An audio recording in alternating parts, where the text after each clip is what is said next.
listening to the Armchair Ninja podcast. Here is your host, Rich. Hello, everyone, and welcome back to the Armchair Ninja podcast. It is Friday, March 25th, 2016. My name is Rich, and with me once again is Bijan. How you making out? What up, man? I'm doing good.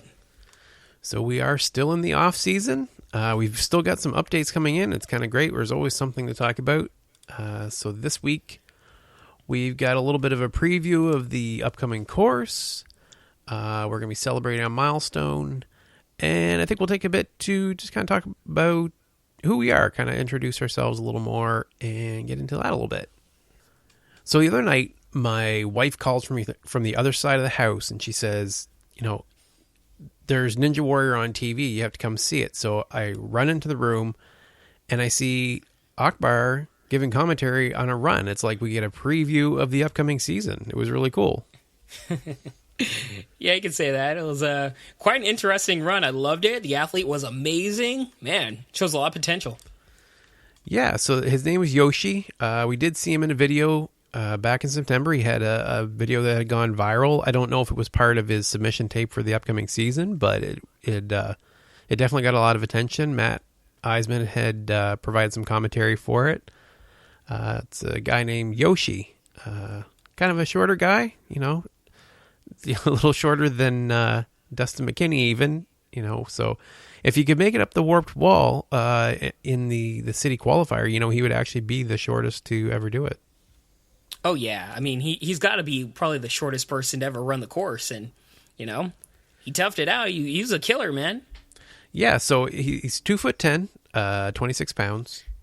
So that's some, strength to weight ratio. It's going to be hard. If he's got any kind of upper body strength, he's definitely going to kill it there. It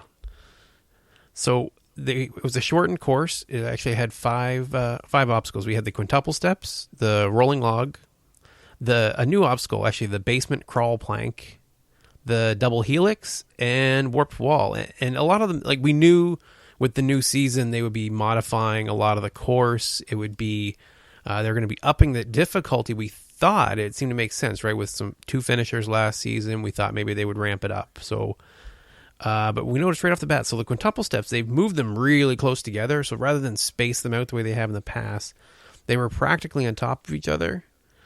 And I think that might have actually been tripping him up a bit, right? Because I noticed he was doing instead of sometimes they do bounce from one step to the other, he was actually using double steps on a few of them because I think he just couldn't get that pacing down maybe.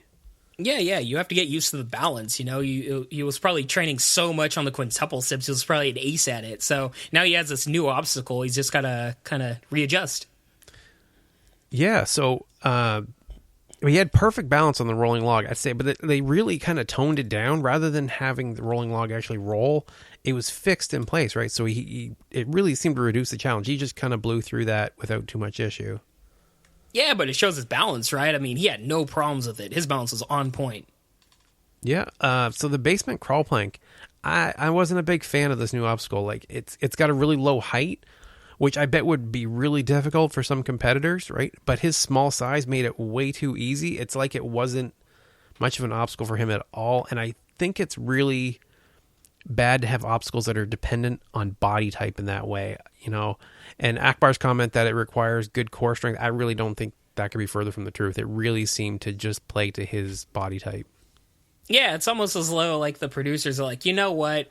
Screw bigger people. We're gonna make it nice and easy for the smaller people. Maybe it's kind of just giving smaller people a chance to do the fact that they have so many obstacles that are dependent on trampolines and springs. Yeah. So to kind of balance out the lack of reach that he would have for sure. Oh yeah, but speaking of reach, he had an obstacle right afterwards where he'd need his reach. Yeah, but did you notice? So on the double helix, he actually touches the support structure. I don't know how they missed that, but I really think they need to kind of rewatch that and see where his hand placement is. It's not perfect the whole way across, and I really don't think he was supposed to be grabbing some of the parts that he was. No, but you know what? That's on the producer. You got to do whatever you can to get through the obstacle as a competitor. And man, he didn't show too much struggle on it. I mean, his arms wasn't shaking. He had a pretty good form. I wish he was using the L's more, but you know, he had pretty good form on it, and he went through it. That obstacle, no problems. Yeah, he did make it through, so that's good for him. And then we get to see him on the warped wall. I mean, this new warped wall, oh my god, it was like only a couple feet off the floor. It almost seems like anybody could do that now. I mean, I'm pretty sure this is the first warped wall I could actually complete. Oh, yeah, right, man. If I was this guy's size, no way am I doing this warped wall. At my size now, yeah, but woo. He was, for his size, it was a real testament for his size. You know, like when we say Casey Catanzaro, it's more of a bigger deal when she does something, you know, like a certain feat like the warped wall because of her size. It's really a testament for this guy doing the warped wall with his size. It was really cool to see, man. Yeah, so overall, I mean, a very impressive competitor, just like, you know, we've seen on the show lots of times. A lot of heart, really pushed through, didn't let anything get him down. But I have to say, I was a little disappointed with the new course. I was kind of hoping for a ramped-up difficulty, but we'll take what we can get, I guess. Yeah, I mean, it's a preview, so maybe, you know, we're just getting a little taste of the course. Maybe we'll have some things amped up later on when the official course comes out. But it was a nice little preview, you know, a little starter course in many ways. And, yeah, this guy's got superstar written all over him. So, yeah, so if you haven't seen this video yet, it's really adorable. Yoshi is a little kid. If you didn't see it, so last September there was a viral video that went out with this little kid doing a backyard course. It became so popular that Matt Eisman ended up doing commentary, putting his own commentary over top of it. And yeah, so they took this kid onto this new show called Little Big Shots with Steve Harvey, and Akbar did do commentary and have him run through this simple course. It was really cute. This kid is adorable, man. And yeah, like he did pretty well in this course also. It was pretty cool to see. I love the fact that this show is so accessible to people of so many different ages that we now have a kid this young, like his hopes and dreams is to be the next American Ninja Warrior. Isn't that so cool, man? It is. And what's funny is when we go looking for our videos of the week and stuff, it is really hard sometimes to find adults doing Ninja Warrior because there are so many kids of all ages creating these videos in their back. I've seen so many kids jumping off of bunk beds and swinging on monkey bars you cannot imagine. Not just that. I mean, last time I went to a ninja gym, there was a super talented, I didn't get his name, but a super talented 11-year-old boy. He was so small, and guess what he did? He did the warped wall. I can't even do the warped wall, and he's trying to show me pointers of the warped wall. I'm like, oh my god, how do you do this thing? He must have taken like a million steps up that damn thing, but he did it. Oh. I mean, these kids are so talented, and like the boy is there with his father, and the father, you can just see on the father's face how proud he really was of his son. His son, just everything about the gym was like, it was almost like a playground of him, of like all these crazy things that he can do. And he was so invested in trying out all these things. It was really cool to see, just seeing like a child, you know, just so invested in this sport and like all of his hopes and dreams in it. And, you know, it's really cool to see. And I have a feeling in these upcoming years, we're going to see a huge boom of people that have been training for American Ninja Warrior practically almost all of their life. Yeah, I think we're seeing that everywhere, right? So you are in California, and when I went to Maine, it was the same thing. The place was full of kids, all doing the obstacles, just killing it on the obstacles. I'm starting to think that the show doesn't allow people under 21 because they have an advantage, like an unfair advantage, and they'll have to give out like 10 different prizes. Man, I see it because I'll tell you, some of the kids at these gyms, they're showing up the adults like tenfold. Okay, so we actually did have a bit of a preview of the real course because they posted some pictures after the Atlanta qualifiers just this past weekend. So we did get to see the new quintuple steps, and oh my god, it's amazing. Yes. Oh yes, that's all. Like every time I look at this, I am like, this is so exciting. This just screams to me the fact that they really are just changing up everything about this. Even more than I feel with Sasuke. Like Sasuke, they always change up things. It was really exciting. But the way they are changing up these quintuple steps, it is so unbelievably creative. And it's still in the same spirit of the show. It's still a version of the quintuple step, but just everything about it, its design, the tweaks that they've made to make it just a little bit more difficult. Everything about it is so exciting. It's so creative. It's so much more difficult, which is a key word there. I am just so beyond excited for this new season, and just excited to see what other tricks they have up their sleeves, man.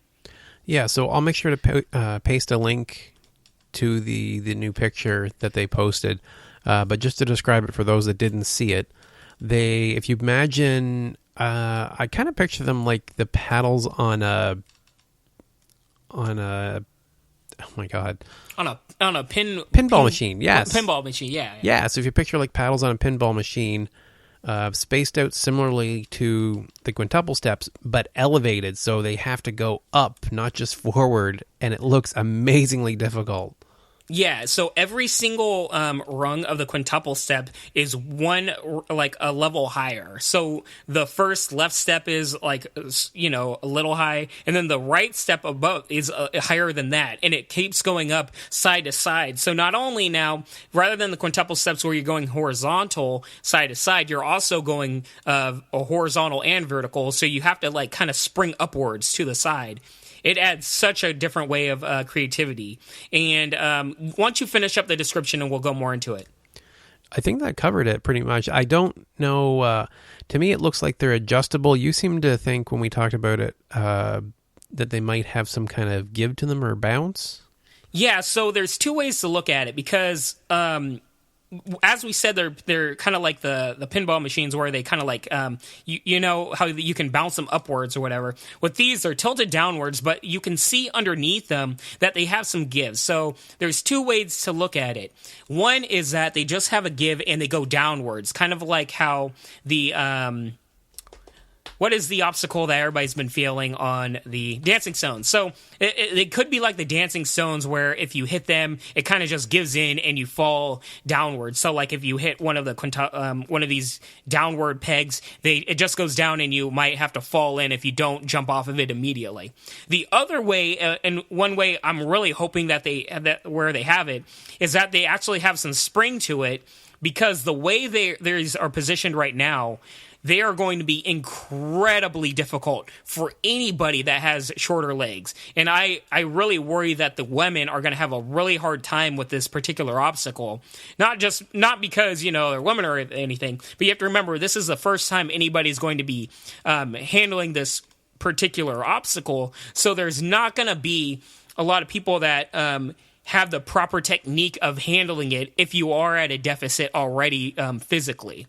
People with longer legs, they're going to have a much easier time with this obstacle if it just has give. However, if it does have spring, then that changes things where they are going to have more of a chance to not only bounce from side to side, but also go upwards. It's that elevation that gives me a big pause, where you're really going to have a really good bounce from one to the other to go upwards and off to the side. And I really hope they are springy, where it gives a little bit more levity for anybody with shorter legs. Yeah, I'm questioning. It's really interesting because we won't know until it starts, because we're both going to be avoiding. Just be clear to everybody, we are not going to be digging for spoilers of any kind. We are going to be working on pure speculation and official communications and stuff right through the whole season. So we're not. Don't worry about us giving away anything. Anything we do say is just total speculation on our part. Yeah. Thanks for pointing that out. If anything, we'll just preview the course and maybe preview the competitors and how we think they'll do. But we are not, under any circumstances, going to look for official results. Because honestly, I don't want them. I'd rather go to this show without any spoilers. That's what's exciting to me. Yeah, and when we have, we will probably have some conflict, because I intend to get to the Philadelphia taping. I will be sure not to talk about the results at all until it airs. You better not, man. Yeah, well, so we'll just talk about the excitement and, our enjoyment of it, but we won't talk about what we saw really in too much detail, I imagine. Yeah. If you end up going to the Venice Beach one, or where is it? Is it at Venice? Venice, yeah. Yeah. So anyway, I just wanted to get that out of the way. And to me, I don't think there's any spring to them. Just from what I'm seeing there, to me, it looks like it's just that the angle is adjustable. I think that's just how they can adjust them to change the difficulty. So they'll set them up and they'll have some people run through, and then if it's too hard, maybe they'll lessen the angle or do whatever they have to do to get it to where they have just enough failures for what they want. Hey, that's another good way of looking at it. It could be that, and I definitely see that as well.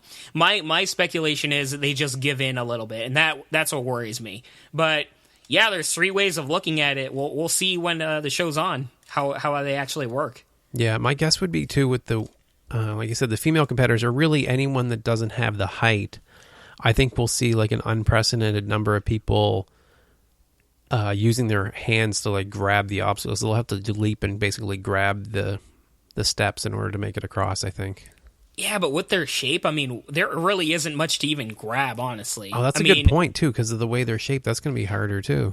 Yeah, because for people that don't see it, they're rounded, so, and they look very slippery, and they're connected to metal beams, which you cannot grab. So, if anything, you're going to have to be trying to hold on to a very slippery, rounded obstacle. So, they can try for that, but I see that being a really hard. Plus, once you stop your momentum, like since it's elevated and far away, you're gonna have a really tough time trying to jump from one to the other without falling in. With that said, I think we're gonna have a very high level of people failing this first obstacle, and that's exciting to me. I do not see many people passing stage 1 if they're starting out with this difficult of an obstacle. And honestly, I would have it no other way. Yeah, I want a decent number to make it to Vegas, but I do want them to ramp up the difficulty enough to make it really interesting to see who can push through the new course. So, and I know there are ones that'll do it, and that's what makes it so exciting, is to see the preparation of the most hardcore of the ninjas pay off as they can do stuff that nobody else is able to do, and I just can't wait to see them do it. Exactly. I mean, it's one thing when we have a bunch of competitors complete the course, but it's another thing when you have such a difficult course and only a handful of people actually pass it. That's when it becomes truly, truly exciting. And just to prepare everybody, traditionally or at least with Sasuke, when they changed up the course quite a bit, very, very small people actually pass these the first stages. I mean, we might just be seeing maybe 5 people make it past stage 1 in Vegas this year. And honestly, I don't mind that at all. Yeah, and then we'll always have 100 people in Vegas. So I was actually worried with that for a second. I remembered, oh wait, it doesn't matter because we did have very few people actually finish the city finals last season. But there's always 100 people, right? Yeah, it's based on how far you go and the time and everything. Yeah. Okay. And moving on, we actually wanted to talk a little bit about a new milestone that we just hit. So we just reached this weekend 10,000 downloads. So it was very exciting. Yeah, we're progressing along. So thank you all for listening and for sharing it out and passing the word on. Really appreciate that. And then I kind of realized that we haven't shared a whole lot about who we are, and I feel like, that's one of the things I like about podcasts is you do get a sense of who you're listening to in some ways, right? Because they share little bits and pieces. So you might have some vague sense that, I'm in Canada, if you've been paying attention over the last few weeks, and that Bijan's in California, but really you don't know much about us at all. I'm a felon. Yes, he's part of an outreach program, and so Bijan, I'll let you go first. Let's so if you want to kind of spill the beans, what did you do today? Like how was your day today? Let's just start with that. Oh, today, well, it sucked. I'm a reference librarian for people that don't know. So I work for the San Diego Public Library, and I'm a reference librarian for them. I had a long meeting this morning, dealing with a lot of new procedures that are coming through the library system. And then I had a full day at work, so 13 hours altogether. I am exhausted. So that's fun times. But, just more general about myself for people that don't know. I played sports all my life. I grew up in a kind of, we can call it the ghetto. I didn't grow up in a nice part of town. And the thing that kept me away from, gangs and all the bad stuff was basically sports. I grew, me and my three best friends, we stayed very close to each other, away from all the negative influences around us, and we invested ourselves in a lot of sports. So I played 5 years baseball, 2 years basketball, 2 years sport, track and field, and 6 years soccer for my schools, throughout middle school and high school. I played a lot of sports. After that, once I hit college, because I invested very much heavily in education, and I'm one of the few people out here that went to college, so I'm super excited, proud of myself for that. I didn't really have many opportunities for sports out of that, so by way of testing myself, I turned into a marathon runner. I invested myself into running a lot, and I ran marathons, and that progressed into mud runs and CrossFit and stuff like that.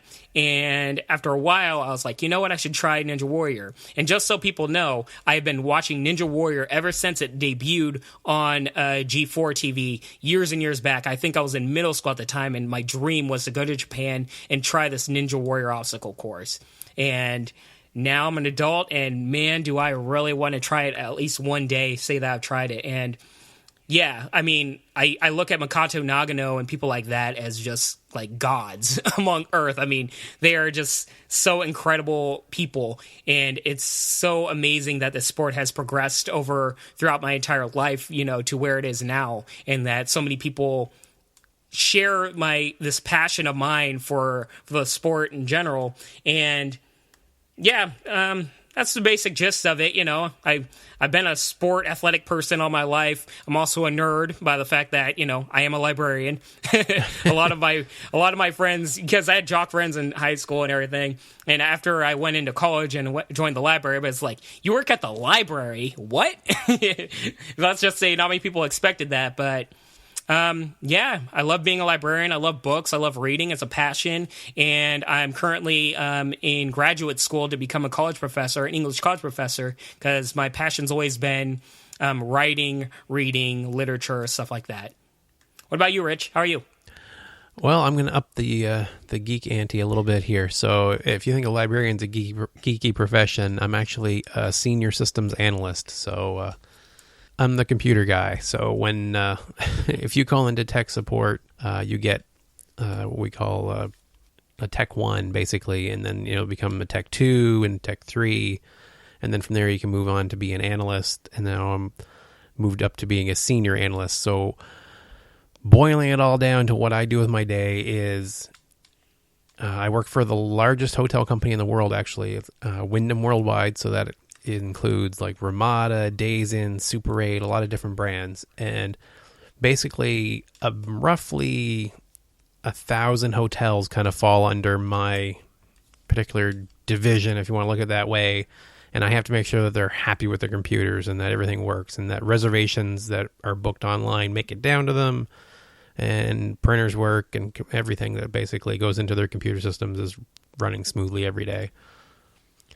So yeah, that's how I spend my days, which basically boils down to, at this point, a whole lot of meetings and procedures and trying to iron out new technologies and all this stuff. So yeah, a very, very strange and draining day. It wasn't 13 hours, I'll give you that. That sounds like a long day today. Yeah, but that's an awesome job, man. If ever I have any computer issues, I'm hitting you up. Yeah. Yeah, I don't get into the nitty-gritty as much anymore. I get pulled in when basically when it really hits the fan and everything's really having a problem.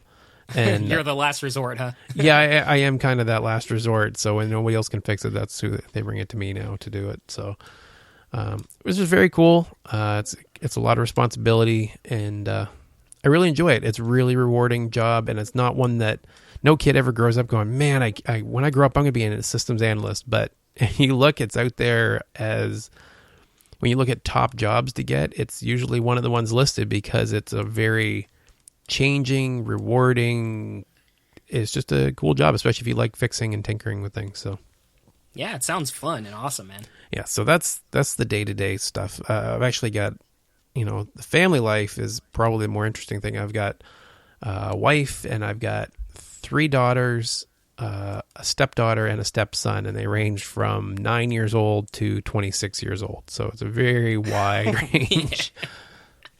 You are busy. yeah, there's lots to do. So you have a daughter that's like kind of a fan of the show and is doing a little things for the podcast also, right? Yeah, well, I've got 2 daughters that like the show. They're not quite as into it as we are, but they watch it. They're the only ones I can talk to about it in really any detail in real life, because nobody else seems to watch it. So my teenage daughters both watch, and actually they're going to be traveling with me down to Philadelphia, so they want to go see it as well. So I'm hoping to get them in to see the shows live too. Dude, that's awesome. That's going to be so fun. I can just imagine them, like, their eyes lighting up when they see their favorite athletes, running the course and everything. That's really exciting, man. It's one thing to be an adult and enjoying it, but I remember when I was young, I'd view these people as if they were, like, superheroes. So that's really cool. Yeah, they're really excited to see it in person. So let's I'm hoping I can make that happen. Starting all the planning now, trying to get that done. Still working on the tickets. It's the craziest thing that I've got a couple requests out and things, and it keeps getting kind of pushed off a little bit, but it's like, no, don't worry, we're working on it. And so we'll see. One way or another, we'll get it done. But yeah, so I get to share that with them, and they're really excited to have a road trip. They're my older daughters, so the baby always gets most of the attention, so it's nice for them to kind of get my undivided attention for a few days on a road trip, which one of my daughters has never left Canada before, so it's going to be a neat trip for her down through the States too. That's awesome, man. Yeah, so that's a really exciting thing coming up, and man, it's only 2 months away. It's coming up fast. Yeah. It's crazy how quickly it's coming, huh? Yeah, and and as you mentioned, one of my daughters, one wants to do the Instagram, but she's I don't know. She's not giving me anything to work with. I'm like, so what are you going to take pictures of? What are you going to put on the website? And she's not getting anywhere. And the other one, I keep giving a hard time because she wanted to start this Tumblr account, and I told her, I announced it on the podcast, you want to do it. So she's dragging her heels on that because, that's what kids do. Well, maybe they'll have something to post up once they go to the, if they go to the tapings, maybe they'll take photos and be able to post some stuff up. That's right. I'll put in the work. It's a working trip. There's no slacking. No fun, only work. Yeah, it's all right. So yeah, and the youngest one's the artist of the family, and she's a pretty amazing little artist. She works hard at it and is getting better all the time. So if you if you saw my Facebook, half the time it's pictures that she's drawn that go up there. It's like the new fridge for parents, right, to stick their kids' art on. That's awesome, though, man. Yeah, and my wife, just to give a brief bit on her, she's actually a technical writer for a telecommunications company. So she writes documentation for like server grade or network grade. What am I trying to say? Enterprise grade network equipment. So she's a nerd as well. Fancy job title. Yeah. So we both, if we have trouble sleeping, we just talk about our day, and the other one's out instantly. Hey, that's similar to me and my girlfriend. My girlfriend's a personal stylist, and I don't know anything about like the fancy styles or whatever, and she'll just talk all day about these brands. I'm just like, yeah, that's cool. All right, let me tell you about some books, and she'll knock out too. So, yeah. So that's a little bit about us. One thing I haven't shared with everybody yet that I think now with us hitting this milestone, I'll share them right now. I've actually with each interview I've had them record a bumper for the show. Kind of one of those, hey, you're listening to the Armchair Ninja podcast. these little teasers, and I keep intending to put them in somewhere, and I can never find a good way to kind of work them into the show or into the intro. I kind of like our intro with Vicky's voice there at the beginning. So if you have anybody has ideas, definitely let us know how to use these. But I'm going to play a couple of them for you right now, so you can hear them at least. And yeah. This is Megan Martin, and you're listening to the Armchair Ninja podcast. Hey, this is Jamie Ron, also known as Captain NBC, and you're listening to the Armchair Ninja podcast. Hey everybody, this is Joe the Weatherman Moravsky from NBC's American Ninja Warrior, and you're listening to the Armchair Ninja podcast. Hey, this is Matt Eisman, and you're listening to the Armchair Ninja podcast. Okay, so that was the bumpers. My favorite one. I'm telling you, when Matt Eisman did the Armchair Ninja podcast, it was amazing. Goosebumps, man. That was awesome. Absolutely loved it. So yeah, we've got those recorded, and thank you to the ninjas that helped by recording those. And I just wanted to take this opportunity to share them because I feel bad that I asked them to do that and haven't used them for anything yet. I do intend to someday, as soon as I figure out how to seamlessly work them into the show in a way that makes sense. Hey, we can always put it at the end, in the closing. Yeah, that might make sense. Shout out to Vicky and all, but, I do like those bumpers. That's all I gotta say. Yeah, they're very cool. So, that's it for this week. If you are looking for affordable, high-quality, best-in-class, official American Ninja Warrior obstacle climbing holds... Love that description. Isn't that awesome? Yeah, come by ninjapodcast.com, click on the link for Atomic Climbing Holds, and use our discount code of podcast, and you can save yourself 10%. And if you'd like to reach out to us, you can reach us on Instagram. We are Ninja Podcast. You can also find us on Twitter. That's at Ninja Podcast. We are on Facebook. And you can always email us at rich@ninjapodcast.com. So, once again, thank you all for listening, and I hope you have a great week. Peace. A special thanks to Kathleen Martin for the song Player v Player Remastered from bandcamp.com. Thank you all for listening and have a lovely day. Ba-bum. Everyone, welcome to American Ninja Warrior. This week we have Yoshi coming in at 2'10", 26 pounds. The man, the legend, the toddler.